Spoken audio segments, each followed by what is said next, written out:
Well, hello again. Welcome to Horror in Detail. Today we are going to share Skinwalker encounter stories. First story. This story was shared by you/Darth Varda. That time I saw a skinwalker, a witch, and a werewolf. Late summer, 1986. We were driving through the Rocky Mountains on our way to Uray. There were three of us, Steve, Danny, and me. We were young, dumb, and fed up with what life was really like after college. So we bought some matches, packed a cooler of beer, food, and beer, and loaded up my trusty Toyota with all the fixings for a classic camping trip. This trip was supposed to shake up the devastating monotony of our daily life, and shake us up it did, to the very core. Right before we were getting ready to set out, Steve's mom ran out of the house and told him he should take their newly adopted family dog, Luna, for safety. Steve was hesitant. He didn't want to have to look after the dog, especially if we were going to be drinking. And she was a big dog, a mixed husky and something else, Great Dane maybe. But his mom insisted until, finally, he broke and agreed to take her. Luna looked up at him with her warm blue eyes and seemed to smile. Steve sighed and said, "I guess I'll sit in the back with her." "No, no," I said, walking over and patting her head, "let her sit up front with me." She wagged her tail. Most of the car ride went smoothly, and we sang along to the radio, mooed at cows, and waved at, or flipped off, motorcyclists. But as we neared our destination, and the sun sank behind us leaving us in a thick, almost tangible darkness, we started to become jumpy, pointing at strange shadows and swift movements. Luna, though, was curled up and asleep beside me, unaware of our growing fear. The sky was covered in big, roiling clouds that blew swiftly towards the east, covering and revealing the full moon at random intervals. By now we were the only vehicle on the road. My headlights barely sliced the darkness around us as we weaved our way through the mountains. The isolation, the darkness, the silence, it was all so crushing. "Steve, I thought you said we would be there before the sun set. I told you we shouldn't have stopped at that bar." "Ah, Danny, I didn't know we'd be there for that long. You wouldn't stop your stupid pool game. And I won. Come on, it's not that dark out. Would some money make you happy? You asho. Hey, cool it, look, what the hell is that?" I slowed the car down to a stop, trying to see what was blocking the road, but the light from the cloud-covered moon was too dim. "What the hell?" "Danny," I whispered as she rolled down her window. I was apprehensive, worried this was someone's attempt to rob us, or worse. I had heard all the urban legends before.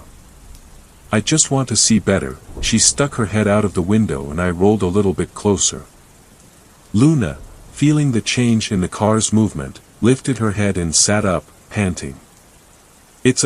Oh shit, I think it's a dead deer, you guys, gross." Danny retreated back inside the car and rolled the window back up. "Who the hell just leaves something like that on the road?" "Assholes," Steve said, then leaned forward. "Hey, man, think you can drive around it?" Yeah, I think I can." I approached the thing, now seeing the antlers and the gleaming black eyes, open, staring, dead. It blinked. I yelped and jerked the steering wheel, side-swiping the mountainside. "Shit. What the hell, man? It's alive." "What?" "That deer, it's alive." As I spoke, the deer lifted its head and bleated. The sound echoed around the chasm. We all jumped and watched as it pushed itself up until it was standing on its hind legs, like a man, but uncanny, grotesque. Mesmerized, we sat unable to move as the thing walked over to us, slowly, decidedly, as if walking on two legs was a thing this deer did often.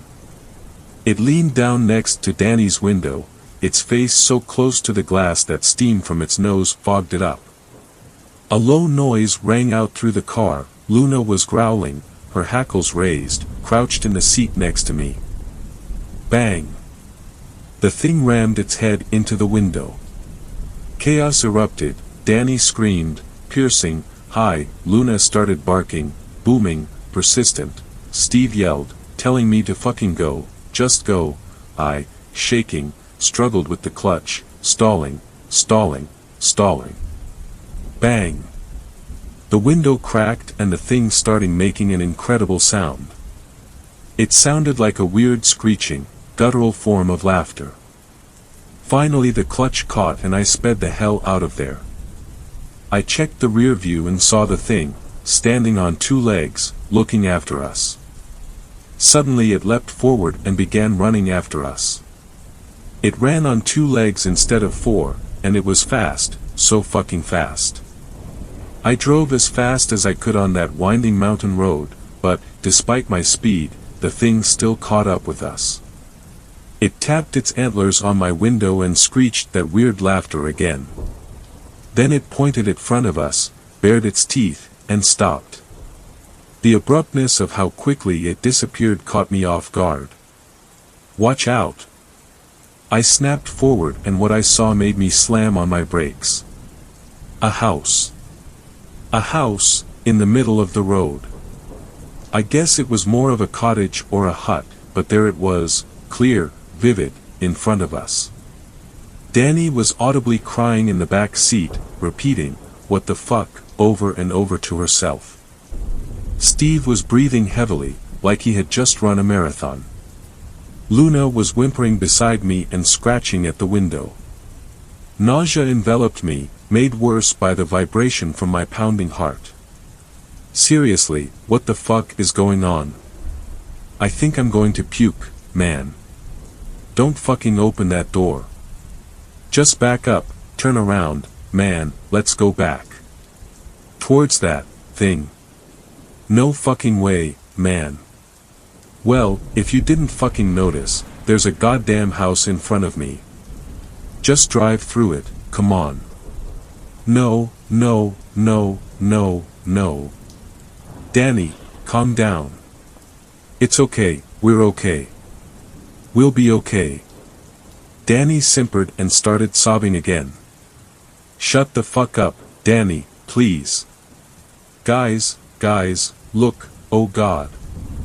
The house, it was spinning, slowly, and stopped when the front of it pointed directly at my car. The door to the house slammed open, emitting a sound like a gunshot. A single point of light emerged from the darkness inside the house. A candle.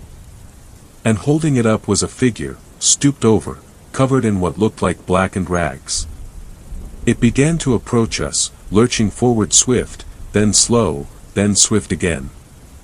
It was making this eerie deep staccato sound. Are you for real right now? Steve was leaning forward, peering out the windshield. Let's go. Reverse. That thing is behind us. Run it over. Look. Danny screamed. The stooped figure was now running at full speed straight at us. It slammed onto my hood and we could finally see that it was an old woman, covered in wrinkles, completely bald, with sharpened yellow teeth. She was moaning and moaning. She crawled up the hood, opened her mouth, and licked the glass, leaving a trail of blood-colored saliva. Luna went wild, barking, foaming at the mouth, throwing herself at the door. Please. Back up now. I slammed my foot on the gas, but my tires made a sickening sound and the smell of burnt rubber slipped into the car. It's behind us, it's fucking behind us. I turned back to see the deer's head, teeth still bared, peering at me from the back window. Shit, what do we do? What do I do? Luna, no. With a final lunge, Luna forced the door open. It sounds shocking, but she was such a large dog, and strong. A powerful wind picked up and the roiling clouds dissipating, allowing the light from the full moon to illuminate the scene in front and behind us. Luna was as still as a statue, slightly crouched, poised to leap. The hackles on her back quivered and a single thread of drool spun itself down from her mouth. She began to shake, faster and faster. It looked like she was having a seizure. The old woman and the dear thing were both looking over at her. Something strange was happening to Luna. It looked as if her limbs were breaking, elongating. Her snout narrowed, sinking closer to her face. She rose up onto her hind legs, humanoid, and held up towards the sky before locking eyes with the hag on my car. In the blink of an eye, Luna was on the woman, ripping her away, shaking her to and fro in her jaw like a rag doll. Luna flung the woman towards the house and she struck it with some force and didn't get back up. The house, and the woman, vanished in a puff of smoke. Luna turned towards the thing behind us. It screeched, raising itself up to its full height, challenging her. Luna howled again, then licked her fangs. The thing took 2 steps towards her, before turning tail and fleeing down the road, Luna giving chase. They both ran on 2 legs, instead of 4. We sat in total silence for a few moments, until I leaned over and slammed the passenger side door closed. I think Danny passed out. I turned to look at Steve. He looked at me. Let's get out of here, man. We got 2 miles before the thunk, thunk, thunk beneath us couldn't be ignored any longer, a flat tire. I pulled over and we eyed the darkness around us, paranoid. I'm not changing it, I'm not going out there, Steve said, loudly. Don't worry, there's no spare. What? I took it out, to make room for all the camping stuff. Are you fucking kidding me? Nope. Well, what the hell do we do now? I sighed. I didn't know. Suddenly, like magic, like a miracle, headlights appeared behind us. A godsend, a car. I hope they're normal. Me too. Should we tell them? We locked eyes again. No. If they bring it up, maybe. If it's a cop, definitely not, he'll think we're high. The car rolled up beside us. It was totally black with tinted windows. The window rolled down and behind it sat a middle-aged man. He looked tired, maybe sad. Need some help? Oh, thank God, Steve whispered. Yes, flat tire, don't have a spare. Well, that's dumb, the man said, you should always carry a spare, always. Never know what could happen. Lucky for you, I think I have one that will fit your car. You joking? The man shook his head and hopped out of his car. He was dressed sharply, black suit, black tie, black shoes, all covered by a trench coat. Come on, you can hold the flashlight for me. I hesitated, then exited the car. What happened here? He pointed to the window next to Danny's head. Oh, it's been like that for a while, dumb neighbor kid hit it with a baseball. The man nodded, and her. Tired, just tired, we've been driving for a while. Driving where? Ouray, for camping. Nice place. We've heard. Say, the man said, releasing the jack, job done, seen anything weird tonight? My heart sped up, and I looked around us half expecting the deer, or the woman, or Luna to come sprinting towards us. What do you mean weird? Oh, I dunno, anything out of the ordinary. No, why? Oh, no reason, just heard some spooky tales. Tales? That the natives who used to live around here would tell. What tales? The man stood up and dusted his hands off on his coat. Well, he said, ignoring my question, you're all set. You're about 20 minutes out from Ouray, and 2 hours from the sunrise. I'd advise you get a move on. Never know what might be stalking you out there. I'm headed the same way, actually, I can drive behind you if you like." A muffled "yes" came from inside the car, and we both looked up to see Steve nodding voraciously. "Yeah, that would be great actually." The corners of the man's mouth twitched a bit as he nodded, sliding back into his car. We drove to Ouray without incident, and, as soon as we hit the city, the man in the car behind us flashed his brights twice, then flipped a U-turn, speeding back down the way we came. "I thought he said he was going this way," I said, looking in my rear view. "Who cares, let's get a hotel room and leave first thing tomorrow morning," Danny said. She had woken up as we were driving towards Ouray. We filled her in on the strange man and how he helped us, but she was still spooked and jumpy. And we did just that. We didn't dare camp in the wilderness or even leave the relative safety of the town. On the way back to civilization, we swore to never tell anyone what happened. It was too weird, uncanny, horrifying. Steve was silent, afraid of what his mom might say or do about Luna.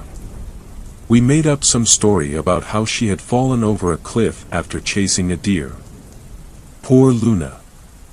We did stop for an hour, around the area it happened, and called out to her, but to no avail. We never saw her again. It's been years since this happened, and I'm old now. The three of us lost touch after we returned from the trip, but vowed to keep this secret to our death. Last I heard, Steve died from a heart attack and Danny was diagnosed with stomach cancer. I figured it's about time I shared my tale. Maybe it'll help me make some semblance of sense out of it. In the end though, I don't know if those things were protecting us from her, or if she was protecting us from them. I guess I'll never know. Sometimes, late at night, when I hear howling, I like to imagine it's Luna, out there, somewhere, running free in the wild. Second story. This story was shared by you/group. The Wolf at Skinwalker Ranch. My wife and I were sitting on the front porch after a long day of moving furniture and boxes into our new house. We were tired, red-faced, and sweating after sharing the burden between the two of us. The sun was setting on the horizon as we sipped our warm beers and looked out over the landscape of our newly acquired ranch. Fields stretched off into the distance as far as the eye could see, not a neighbor in sight for miles. The cows were grazing, looking unhappy, their tails hanging straight down as they ignored the fresh grass all around them. I figured they were just upset from the long move. "Why do you think they needed so many locks?" my wife asked, taking a sip of her beer. It was the elephant in the room, so to speak, and I had to admit I was curious about it as well. Every door in the house had a deadbolt on it, inside and out. Not only that, but the windows were shielded by thick iron bars. The old owners had left long before we could ask them about it. The folks who lived here before were probably paranoid about home invasions so far from the city. "We'll take them down and I'll fill the screw holes with wood putty. We'll paint them over and they'll be good as new. You wanted to redo the trim anyway. And the bars on the windows? That'll take a bit more work, but I can get it done before the weekend. I'll just have to run over to the hardware store to grab a few things. I can't find some of my tools, maybe they got lost during the move." My wife was no longer paying attention. She was staring at some point far off in the distance. "What's that?" she asked, pointing. I followed her finger and looked to see a large gray wolf moving in the fields. It seemed to be stalking deliberately toward us, marching at a steady, quick pace. It came to a fence and did the strangest thing. Instead of leaping over it, or burrowing under it, as I'd expected, it stood up on two legs like a person, grasped the loose corner of the wire fencing, and pulled it up, ducking between the strands and stepping through, one leg after the other. It was exactly how I would have done it. Once it was on the other side, it went back on four legs and started its progress toward us again. Then it looked up and saw us staring at it. The gray wolf stayed still for a few seconds, then disappeared in the tall grass suddenly.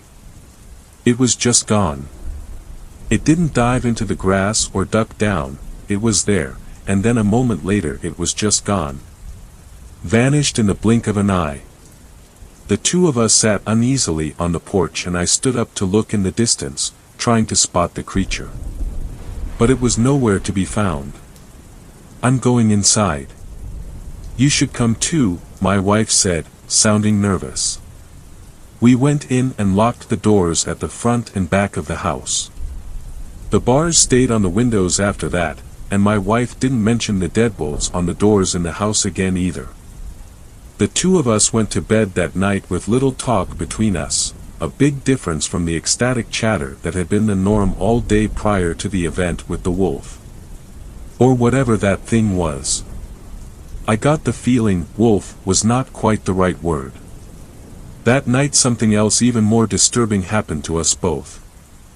I woke up in the early hours of the morning, around 3:30 a.m. according to the bedside alarm clock. When I looked next to me in the bed and saw my wife's spot was empty, I became immediately concerned for her safety. Where could she have gone at this time of night, I wondered. That was when I heard her voice calling to me from outside the window, asking insistently for me to let her in. Her cries for help were muffled through the glass and I lifted the heavy old window pane up to hear her better. "What are you doing out there?" I asked, worried about the wolf we'd seen earlier. I was looking around for glowing eyes reflecting the moonlight nearby. Standing on 2 legs or 4, I wasn't sure which to expect. "I must have been sleepwalking," she said dreamily. "The front door locked behind me somehow. You have to let me back in. Please. It's cold out here." "I'll be right down," I said, without thinking about how impossible all of that was. I was only concerned for her safety at that moment. And she had been known to sleepwalk occasionally, so that part seemed to make sense. I raced down the stairs in my boxers and grasped the front door knob in my hand, turning it. Thankfully, it was locked, or who knows what might have happened. Reaching up to turn the lock, I was startled to hear a voice behind me. "What are you doing?" my wife asked. I jumped at the sound, my heartbeat quickening. But what terrified me even more was what I had just seen outside. Given the time frame it had taken me to get downstairs, it was impossible that it had been her. It was like someone else had been out there, wearing her skin and speaking in her voice. Looking at the woman standing in front of me, I had no doubt it was Christine, my wife. Panting, I walked over to her and hugged her tightly. "What's wrong?" she asked. I didn't answer, afraid she would think I was losing my mind. Some things we don't share with anyone, not even our significant others. We take them to our grave, afraid that if we speak of them out loud it will make them true, and it will make the source of the impossible things return. So instead I just took her hand and led her up the stairs, looking back nervously over my shoulder at the front door, waiting for the sound of a key turning in the lock. Or the sound of it being broken down by powerful forces beyond my control. Instead, there was a gentle knock. Polite almost, at first. But then the fist began to pound against the front door of the house louder and louder, more and more insistently. My wife stopped, turning around to look at me on the stairs. "Who could that be at this time of night?" she asked. "Just ignore it. Let's go to bed. They'll go away, eventually." After a few moments of hesitation she turned around and began going up the stairs once more, taking a couple nervous looks back as she did. We kept walking up the stairs as the pounding continued, devolving into steady scratching noises that didn't cease until daybreak. "What were you doing down in the basement last night?" my wife asked at the breakfast table the next morning. Neither one of us mentioned the sounds at the door the night before. We were both trying to act like it had never happened. In the light of the morning it seemed like a shared hallucination. A bad dream brought on by warm beer and too much time spent moving boxes without enough assistance. "In the basement?" "I wasn't in the basement," I told her. Yeah, you were. You were calling my name, asking me to come down there. I looked at her with concern. When was this? Right before I found you at the front door. I figured I just missed you, that you found whatever you were looking for down in the basement and went into the kitchen for a snack or something. But then I found you by the front door. I was never in the basement last night. She looked at me, puzzled. Of course you were. Who else would have been calling for me from down there? I debated telling her what I had seen outside and decided I probably should. We were clearly dealing with something very strange here and we needed to be on the same team if we were going to figure it out. Christine, did you go outside at all last night? No. What does that have to do with Dash? Okay. So, here's the thing. I saw you outside. At the same time when you were going down to the basement. You were calling to me from out front, saying you had been sleepwalking and you were locked out. That's why I was at the door. I never went down to the basement and I don't think that was really you outside, either. I think there's something else causing all this to happen. What the hell could cause that to happen? I opened my mouth to answer when there was a polite rapping at the door. The two of us sat dead silent for a few moments, unsure what to do. The knocking came again, and I heard a man's voice, muffled through the door, saying, "There's a car here. Maybe they're out in the fields." "Should we just leave it on the doorstep?" a woman's voice asked. "I don't like being here any more than you do, but that seems a bit rude. Maybe we should come back." Christine and I both stood up, sensing that this was not the same entity from the night before. I don't know how I could tell, but I just could. This wasn't an evil presence, it was just some neighbors coming by to welcome us. And they sounded like they might know something more than we did about the ranch and its mysteries. I opened the front door and saw a man and woman with their backs turned, walking away from us. They spun around when they heard the sound of us opening up. "Oh, hi there. We're the Turnbulls. We live down the road. Technically next door, as if there is such a thing out here. But we do share an easement with you to access the river. Jack takes the cattle down that way sometimes for a change of scenery." The man put his arm around his wife's shoulder and whispered something in her ear. She abruptly stopped talking, realizing that she was rambling on nervously. "Sharon, I'm sure they don't want to get into all that. We just wanted to stop by and welcome you to the neighborhood, so to speak. It's nice to have another couple living next door again. This place has been empty for so long." My wife and I looked at each other with surprise. As far as we knew, the place had been occupied right up until our arrival.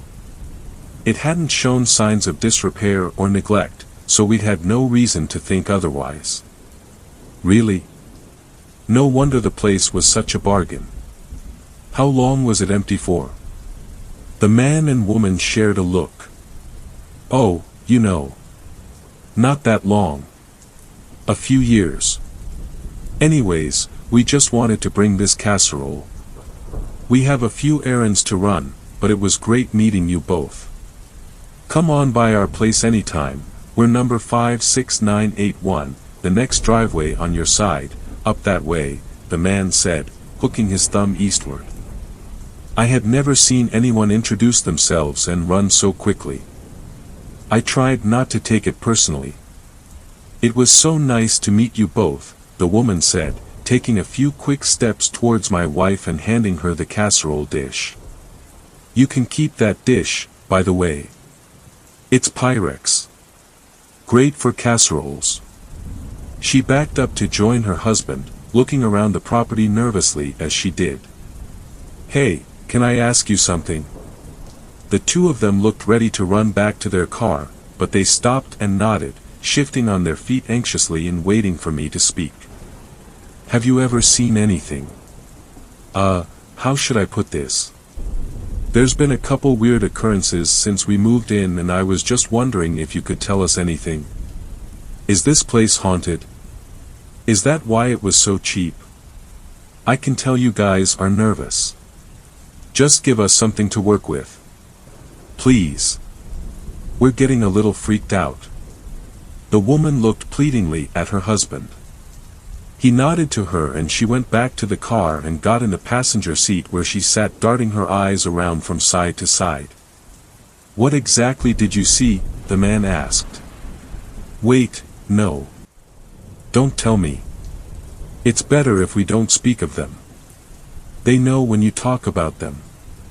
It's better if we don't. Well then, how do we get rid of them? You don't. These things have been around a lot longer than you or me. My wife and I get our share of strange events on the ranch next door too, but not as bad as here. This place. Well, there's something here that makes it special. And not in a good way, I'm sorry to say. I'd tell you more, but it would only make things worse. It always does. There was a sound of knuckles rapping against the glass and I looked to see his wife banging on the car window, looking with wide eyes at us and pointing into the distance, towards the fields. My eyes followed where she was pointing and I looked to see the large gray wolf was back. And it was moving towards us again. I told you. We're not meant to speak of them. I need to go. The two of you should decide soon if you want to stay. This place will change you. And it will take things from you. You only get so long to decide. If you wait to see what the changes will be, it will already be too late. Trust me. With that he turned away and went back to his car. He started the engine and drove off much quicker than I would have thought, safe on the dirt driveway, swerving and leaving a cloud of dust hanging in the air around us, obstructing my view for a few seconds. When I turned around again, the wolf was much, much closer. It was about 50 yards away and closing in fast. It was looking at me intently. My wife was running back towards the house, yelling at me to come, but I was frozen, watching the wolf as it stood on its hind legs again. Not a wolf. Stop calling it a wolf. It's not a wolf. It's just trying to fool you into thinking that's what it is. But it's so much more dangerous than that. I tried to take a step but my legs wouldn't budge. My eyes were locked on the wolf as it began to stalk towards me, no longer an animal but something else wearing an animal suit. The ancient leathery skinned humanoid beneath the wolf armor could be glimpsed occasionally as it strode like a hunter in my direction, taking long steps, moving low to the ground.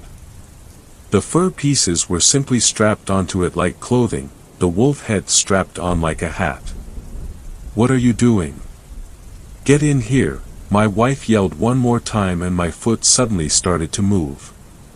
As soon as it did I found I was unfrozen and finally able to start running, and not a second too soon.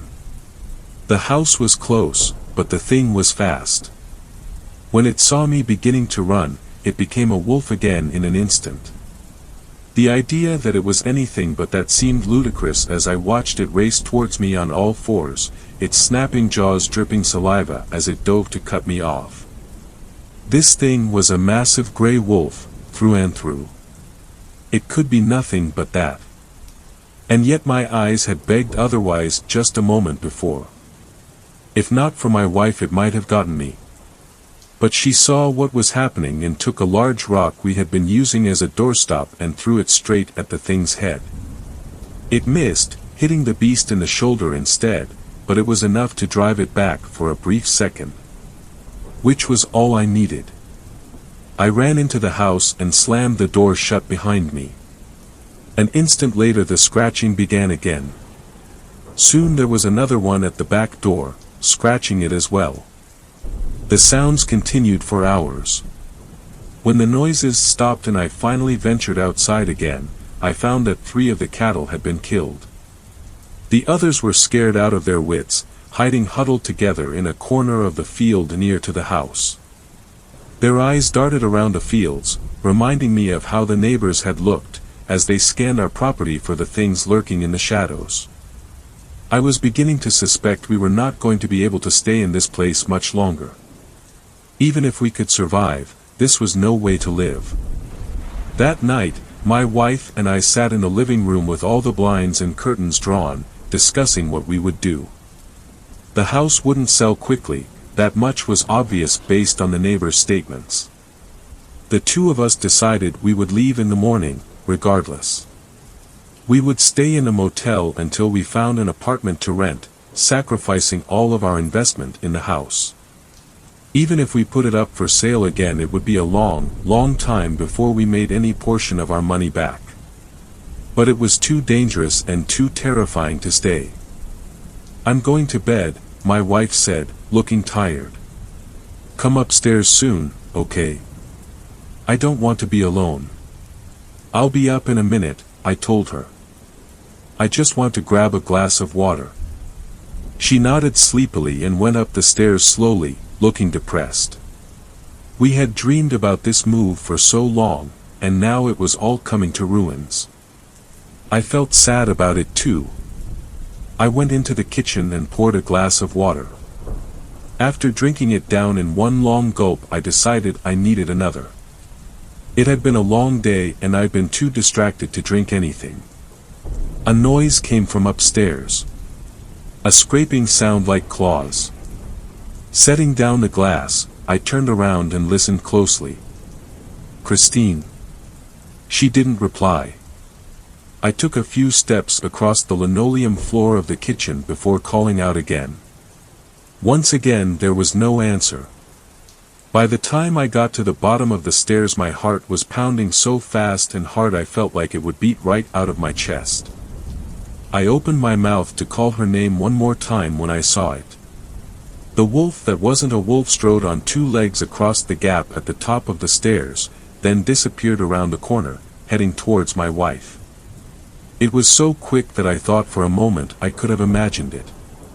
Just a gray blur that was gone in an instant. If not for the fact that it looked down the stairs at me and smiled, its long canines gleaming in the light. Its eyes were pure blackness. I ran up the stairs as fast as I could, terrified of what it would do to her. When I got to the second floor, I looked down the hall to see all of the doors were closed.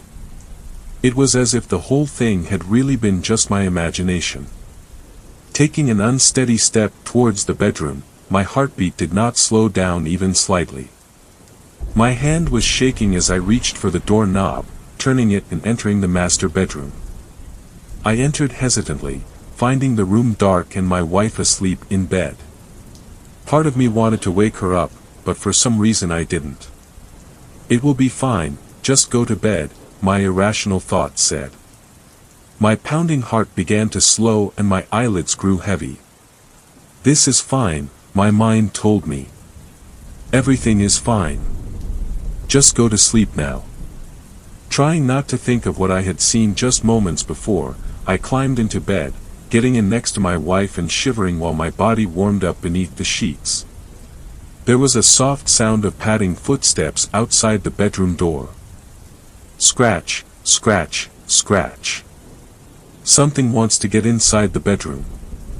And a strange, foreign voice in my mind is telling me to let it in. Third story.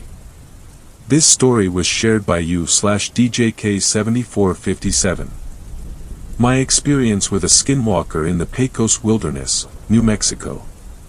A skinwalker is a person with the ability to transform into any different type of animal at will. They are most frequently seen as coyotes, wolves, foxes, eagles, owls, or crows. Some can also steal the faces of different people, and could appear as someone you know. If you accidentally lock eyes with a skinwalker, they can absorb themselves into your body and take control of your actions. Rare skinwalkers can also have the ability to enchant the powder of corpses and use the substance as a poison dust on victims. The legend of the skinwalkers originates from the Navajo, a southwestern Native American tribe. In July of 2016, I went with 3 of my roommates on a camping trip in New Mexico. We decided to hike into the Pecos Wilderness because of the beautiful pictures of the lakes and trails on the preserve. I don't know if camping on the preserve is actually allowed, but we were carefree and didn't check to see if we could. We hiked until we reached one of the lakes. By that time it was dusk, and we were starving and tired. We decided to set up our tents about a 2/4 of a mile from the lake. We brought hot dogs and beans to cook on a fire, classic camping cuisine. We split up to get stuff for the fire, dead branches, twigs, and stones. While getting firewood I noticed a lot of coyote scat in the area. I made a mental note to keep my pocket knife close even though coyotes aren't a huge threat. When I came back I told my friends, but like me they didn't think much of it. We cooked our hot dogs and beans, and passed around a bottle of whiskey. This may sound irresponsible, but one bottle of whiskey split 4 ways isn't that much. After dinner, we sat talking about things that went on that year, Overwatch, the election, Brexit, Zika virus, etc. Soon it became pitch black, the only light coming from the fire and a couple of electric lanterns we brought. My roommates went to bed one by one until, like in normal horror story fashion, I was alone. I sat stoking the fire, making sure it was a controlled burn before I could go brush my teeth and change into sleeping clothes. I walked 2/4 of a mile back to the lake with one of the lanterns, and used the lake water to brush my teeth and wash my face. While washing my face, the hair on the back of my neck stood up and I got the feeling of being watched. I'm crouching at the edge of the lake, realizing how vulnerable I am, only a pocket knife to defend myself. There could be a deranged camper out here. I stand up, hand in my pocket, on my knife, when I hear coyotes howling. I relax, thinking that it may be just been the coyotes watching me, so I walk back to the campsite. I make it back, and go into my tent to get sleeping clothes out of my backpack. I'm about to take off my shirt and start changing when I hear twigs break. I just thought one of my roommates came back out of their tent to go take a leak. I stuck my head out of my tent when I saw a coyote near the campfire. I freeze, trying to take in what's happening. It looked like a coyote except for a few characteristics. Its eyes were a really bright yellow, it looked taller than a normal coyote would be, and it was crouching near the fire. Crouching on its hind legs. I'm frozen, being stared down by the coyote when one of my roommates tries to get out of his tent. He sticks a foot and a head out before he sees it. He stares and yells, "What the actual foo, K?" The coyote runs at breakneck speed into the darkness, but not normally, on its hind legs. My roommate continues to yell and wakes up the others. They ask what happened and we explain to them what we saw. They thought we were bull ting them and didn't believe a word we said. Me and the roommate decided to sleep in the same tent since I was the only who brought a knife along. We laid there, cramped in the tent, too terrified to sleep when we heard noises. Twigs snapping around our campsite, as if it was circling the campsite.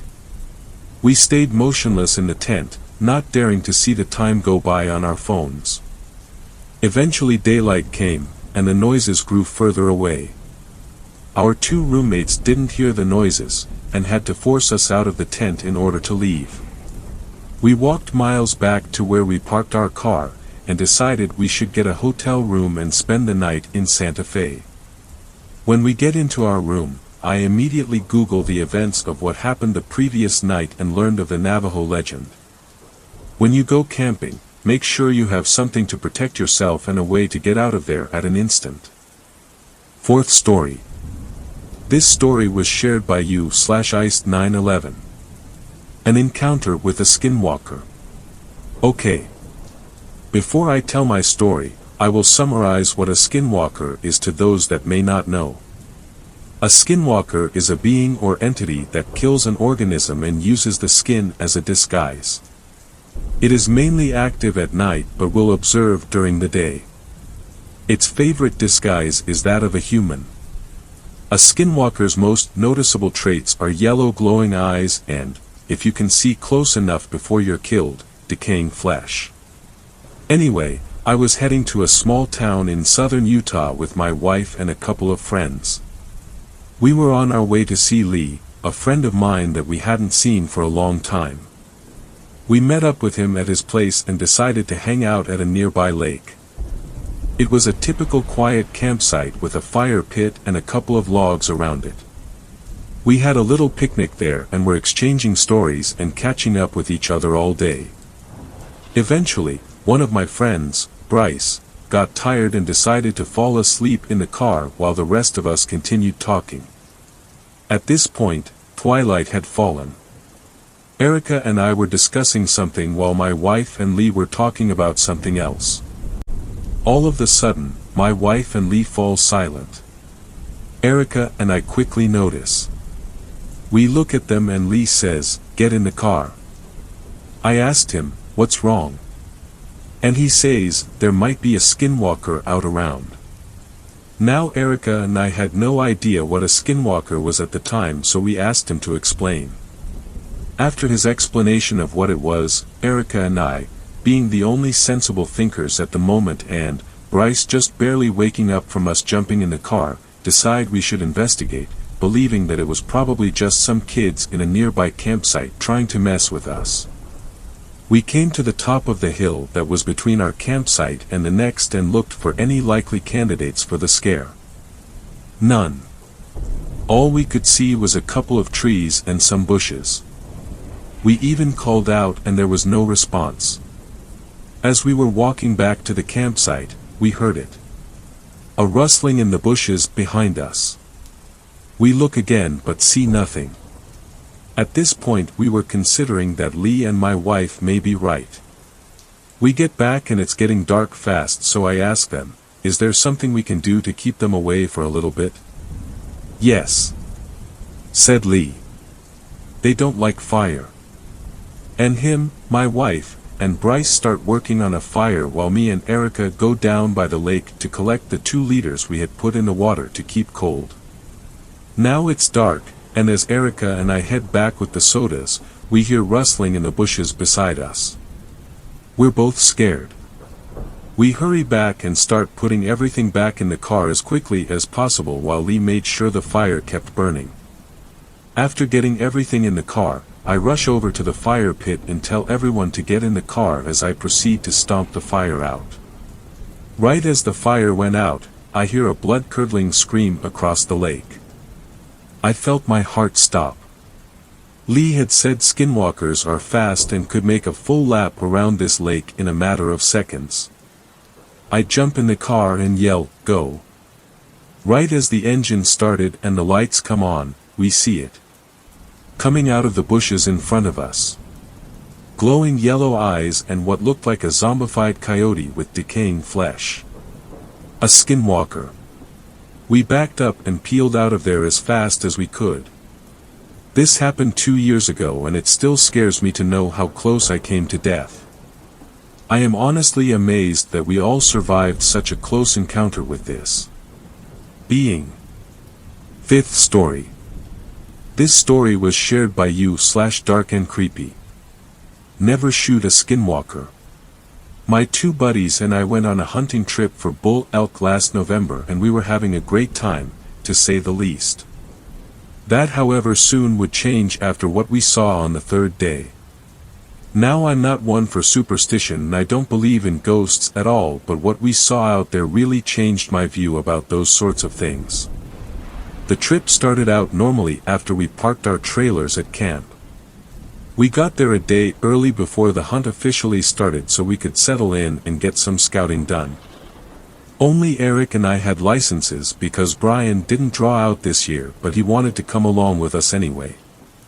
Brian also brought along his German Shepherd named Lucy, which stayed back at camp with a leash that was connected to a metal spike. The spike was so deep in the ground that I wondered if we would be able to get it out. I asked Brian and he just told me that his dog was so strong that it had to be that deep. I enjoyed playing with Lucy. She was always excited to see me and would greet me by jumping up on 2 legs and trying to lick my face.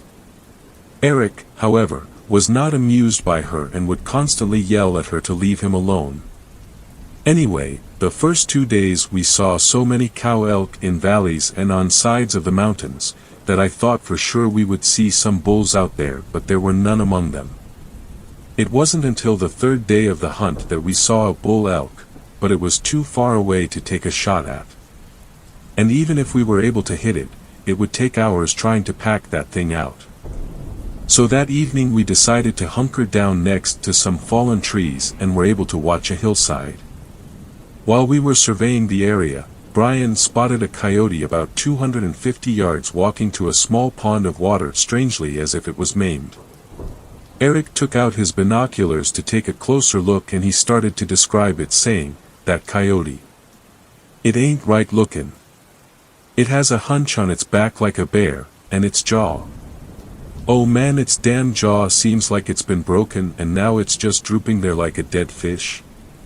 Let me see those binos," I asked curiously with an outstretched hand. Eric handed them to me and as he did he seemed to grasp his gun tightly. I took them and looked at the animal and said, "You're right, that thing's jaw is just hanging there. Also, did you happen to notice its hair? It's so long and unevenly dispersed." I then handed the binoculars to Brian and he looked at the coyote for 1 second and screamed. "Shoo, Brian, shut up. We're hunting." Eric whispered harshly. "What did you see?" I asked as I looked at his shocked facial expression. Brian looked at his feet as he muttered, "I saw my dog Lucy, but it wasn't her. I don't know what that was. It couldn't have been your dog. When I looked at it, it looked like a dying coyote. It didn't have the large black spot on its back or your dog's strawberry red sides and underbelly," I said in a plain yet confused manner. "Well, since we ain't gonna see anything out here 'cause you screamed like a baby, I'm going to put that coyote out of its misery," Eric said angrily as he raised his rifle and looked through the scope. A large shot followed and we saw the animal drop down soon after. It was a clean kill and Eric was curious about seeing what was wrong with the animal up close, so he started getting ready to hike out. As he got his stuff together he said, "You probably just didn't get a good look at it, Brian. Your dog is fine."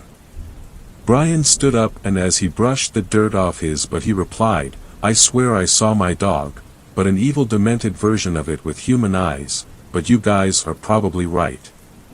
There's no way she could have had the strength to yank out the metal stake holding her back at camp.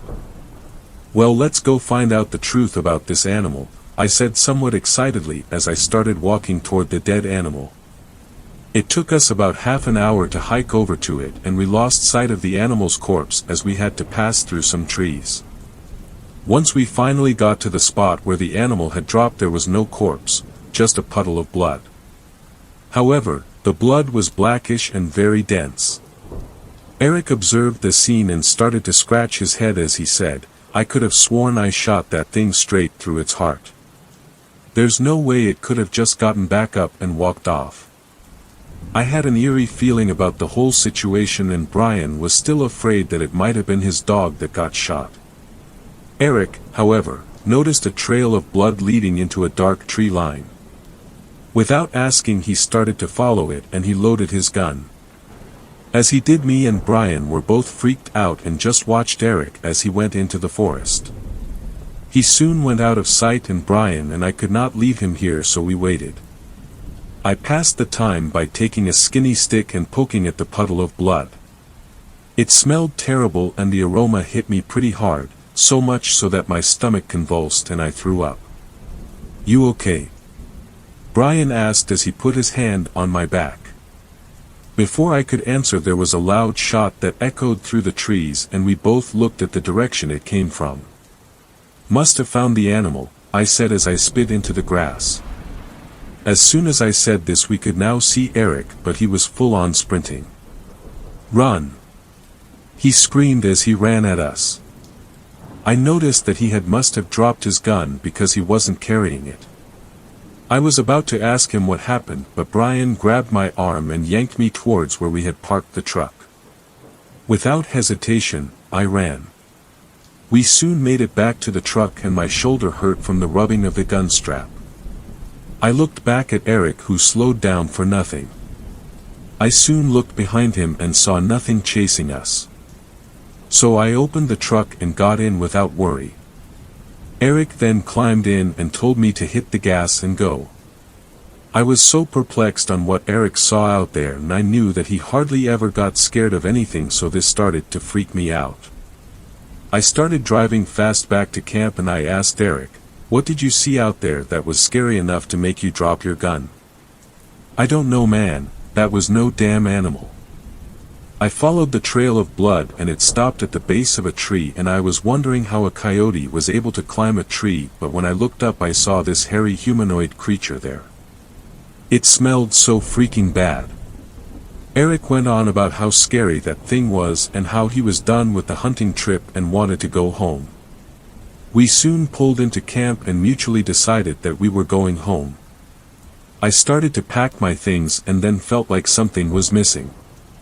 I then thought to myself, "Lucy, where is Brian's dog? She usually always is so excited to see us back at camp she can't stop barking and whining to be set free." As soon as I thought this, Brian started screaming and crying. I ran over to where he was and saw that his dog was gone. However, on further inspection, I noticed what Brian was looking at. Something had pulled out the metal stake in the ground and strung Lucy up on a nearby tree and had skinned her. Brian just could not stop crying, and Eric ran over to see what was wrong and just stood there, jaw dropped and frozen. He then muttered, "She was skinned alive, there's a bunch of bruising caused by struggling around her neck where the collar is." "Shut up, Eric, you ain't helping," I said as I put my shoulder around Brian, who had unstrung his dog's body from the tree. "Skinwalker," Eric said in a low tone of voice as he looked into the distance. He then screamed, "It's a damn skinwalker." I followed his gaze and saw an animal that looked like Lucy, but it had human eyes and a sickly green glazed looking coat of fur. Brian stopped crying and just stood there, eyes locked on the beast. Eric then whispered with his voice quivering, "We all run to the truck on a count of 3. Just leave everything else." Brian and I slowly nodded and agreed to the plan. "Okay, 3, 2, 1. Eric whispered sharply and we all took off like a pack of gazelles for the truck. We hopped in, and as soon as we did we saw the Skinwalker lunge at us and struck the right side door with such a powerful blow that nearly tipped over the whole truck. It didn't stop me whatsoever, and I drove out of there faster than I ever could have. After that, none of us ever went hunting again in that area. We never even went back to claim our camping trailers and supplies. It was too terrifying to think that what happened to Brian's dog could happen to us, and that thing would walk around in our skin. Since that experience, I am now a superstitious person. Thanks a lot for watching the video till the end. Subscribe to our channel Horror in Detail. Drop your opinions/suggestions in the comments section, and like the video as it helps with the YouTube algorithm.